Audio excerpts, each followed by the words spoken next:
Well, hello and welcome to this edition of Spotlight on Waycross. We have with us our guest, Dave Griffin, who is bringing the Graham Parsons guitar pool again to Waycross. Dave, how you doing? Doing fine, Dave. Good to be here. Glad you could take time. I know you're getting busy, phone call after phone call. About this time of the week, you get on board the train and it starts rolling and you can't get off. You can't stop till Sunday afternoon. Till Sunday afternoon. Well, give us our viewers a little history of, the first year the guitar pool was held. Actually, the first year was an idea that I had to do something locally in my backyard with some of the local musicians, just a little musical get-together.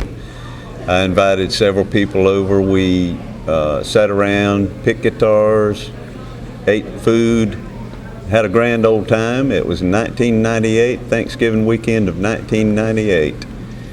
And now we're looking at 14 years later, we're looking at a big festival, outdoor festival at the Okefenokee Fairgrounds with camping and vendors and 30-something acts with headliners and people coming in from all over the country. Well, it's I know you, in talking with you, usually start planning for next year's event right after this year's event. Exactly. Is that pretty much your case? Pretty much. We hit the ground running. And by the way, as a result of the Graham Parsons Festival, we have spun off a sister festival, which happens in the springtime. We had our first annual Swamp Town Get Down back in March of this year. And that was well attended too. It was right? well attended as well. And so be on the lookout. As soon as Graham Parsons Guitar Pool is finished, we'll start meeting for the Swamp Town Get Down planning.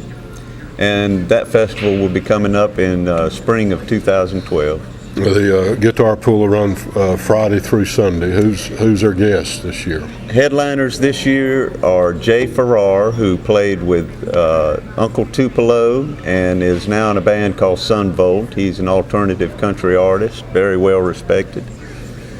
Miss Elizabeth Cook, who is from Pierce County, graduate of Pierce County High School in 1992. She has her own radio show on XM Sirius Radio, Outlaw Country, called Apron Strings.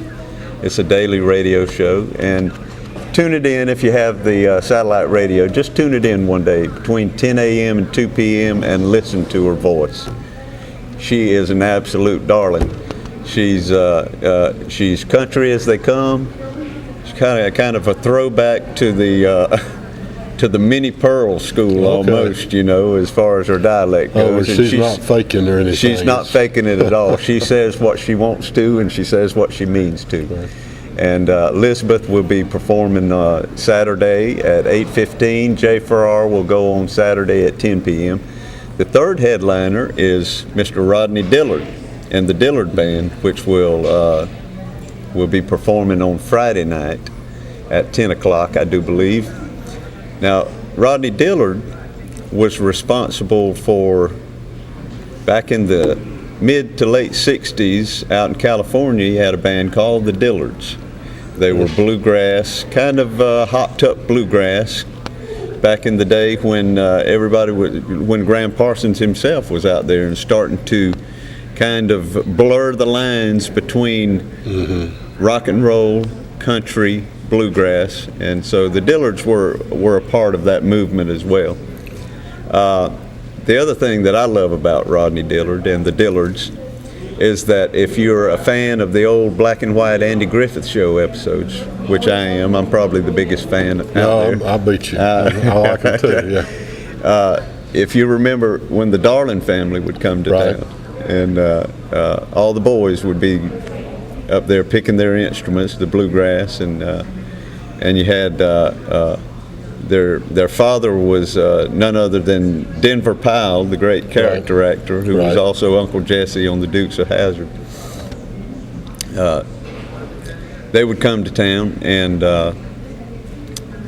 they were known as the Darling family on the Andy Griffith Show episodes. That same band right there is the Dillards. So, well, see, I didn't know that. So, Mr. Rodney Dillard, also known as Rodney Darling of the Andy Griffith Show, will be here on Friday night. Well, is somebody going to play the gallon jug? I hope so. Yeah. It might be me. Okay. Well, good. Well, I know you got a full 3 days. Who are some of the local folks? Some of the other, not just limited to locals, we have over 30 plus excellent supporting artists, which in my opinion is the heart and soul of the festival. They're headliners in their own right. They're the backbone of this festival. Very talented folks. Locals such as Sean Clark, Billy Ray Heron, Hickory Wind, the Wood Grains, Abby Owens, the Barefoot Hookers. All of these bands, they may not live here any longer. They may have moved on to college or to college towns, but they'll be coming back as well and helping us put on this event. And as I said, they're terrific, very talented, the backbone of this festival. Okay. Anything else you want to add? We're looking forward to a full 3 days of music. Looking forward to a great weekend. Would urge everybody who has never been to come on out. You can pick up an advance pass right now at Hickory Wind Music through tomorrow evening for only $35. They'll cover you for the whole weekend, and that's a deal in today's hard times. It is, yep. And gate prices, if you choose to turn out for one night or the other, Friday night will be $20 at the gate. We'll be open from 5 p.m. to 2 a.m. on Friday. Saturday will be 1 p.m. to 1 a.m., be $20 admission, and Sunday will be 1 p.m. to 6 p.m. for a $10 admission. Okay. So you're actually saving $15 by getting the advanced weekend pass. Right. We also have RV camping and primitive camping for very affordable prices on site right there at the Okefenokee Fairgrounds.